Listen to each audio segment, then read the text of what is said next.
Hi welcome to Tanya YouTube channel. இன்னைக்கு என்ன செஞ்சிருக்கோம் பார்த்தீங்கன்னா, பட்டர் கார்லிக் சிக்கன் தான். பாப்பா வந்து அந்த வீடியோ மறுபடியும் பார்த்துட்டே இருந்தா. ஸோ அதை இன்னைக்கு செய்யலாமேன்னு செஞ்சோம். என்னன்னா சிக்கன் ஃபர்ஸ்ட் வாஷ் பண்ணி எடுத்துட்டேன். நான் ஒயிட் பெப்பர் தான் யூஸ் பண்ணுவேன்.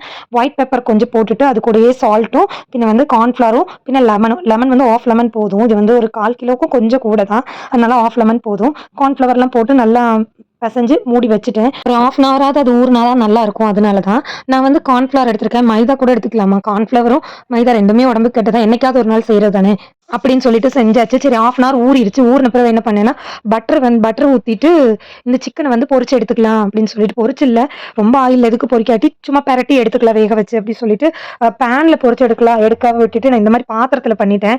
அதான் மிஸ்டேக் பண்ணிட்டேன். ஏன்னா இந்த மொத்த சிக்கனையும் போட்டு எடுக்க லேட் ஆகும்ல, அதனால இன்னும் கொஞ்சம் பட்டர் ஊத்திட்டு எல்லா சிக்கனும் போட்டு நல்லா பெரட்டி வேக வச்சு எடுத்துட்டேன். எடுத்து இதை தனியா ஒரு பாத்திரத்துல மாத்தி வச்சுட்டு அடுத்து நான் சிக்கன் செய்ய ஆரம்பிச்சேன். ஏன்னா நான் பேன்ல தான் பண்ணிருக்கணும். பேன்ல பண்ணாம விட்டுட்டேன் இல்லைங்களா? அதனால பாப்பாக்கு ஏற்கனவே நான் என்ன பண்ணிருக்கேன், வெறும் உப்பு மிளகாத்தூள் மட்டும் போட்டு பட்டர்ல பெரட்டி கொடுத்துருக்கேன். பாப்பா அதை விரும்பி சாப்பிட்டுக்கிட்டா. சரி இதுவும் அப்படி சாப்பிடுவா சொல்லி இப்படி கொடுத்து அவ சாப்பிடல. முழுசா செஞ்சு கொடுத்த பிறகுதான் சாப்பிட்டா. மொத்த சிக்கனும் இப்படி ஆயில்ல வந்து பாயில் பண்ணி ஒரு பவுல்ல எடுத்து வச்சுட்டு அதுக்கப்புறம் நான் வந்து கார்லிக் வந்து ரொம்ப பொடுசா வெட்டி வச்சிருந்தேன். பூண்டு ரொம்ப பொடுசா வெட்டி வச்சிருந்தேன். அது போட்டு செய்ய ஆரம்பிச்சிட்டேன். எல்லாம் இப்படி பண்றேன்னு நினைக்காதீங்க. ஏன்னா எனக்கு அவசரத்துல நான் எதுல பண்ணணும் அப்படின்னே தெரியல. ஏன்னா 8:30க்கு மேல ஆயிடுச்சு. அவளுக்கு ஃபுட்டு கொடுக்கறதுக்கு லேட் ஆயிருமேன்னு சொல்லிட்டு இதுல பண்ணிட்டு அவசரப்பட்டு அப்புறம் வந்து இன்னும் கொஞ்சம் பேலன்ஸ் இருந்த பட்டர் ஒரு பாத்திரத்துல ஊத்திட்டு பட்டர் நல்லா மெல்ட் ஆனதும் பூண்டு வந்து பொடுசா வெட்டி வச்சிருந்து பூண்டு போட்டுட்டேன்.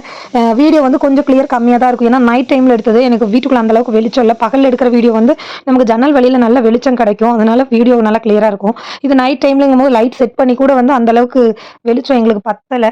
சரி இருக்கிற வெளிச்சத்தில் எடுக்கலாம் அப்படி சொல்லிட்டு மொபைல் ஃப்ளாஷும் ஆன் பண்ணி விட்டுட்டு வேற ஒரு ஃபோக்கஸ் லைட் வந்து மேலே செவத்தை பார்த்து வச்சுட்டோம். அப்போ வந்து கரெக்டாக இதுக்கு அடிக்கும் அப்படின்னு சொல்லிட்டு பூண்டு வந்து நல்லா வணங்கணும். நான் என்ன பண்ணேன்னா எப்பயுமே எல்லாமே நான் வந்து ப்ரௌன் கலர் ஆகிற வரைக்கும் விட்டுருவேன். பல வீடியோ பார்க்குறவங்களுக்கு தெரியும். நான் லைட்டா ப்ரௌன் கலர் ஆனதும் சில்லி ஃபிளேக்ஸ் போட்டுட்டு பின்ன வந்து பெப்பர் தூளும் போட்டுட்டேன். நான் வந்து சிக்கன்ல உப்பு கொஞ்சம் கம்மியா போட்டனால இதுல போட்டுக்கிட்டேன்.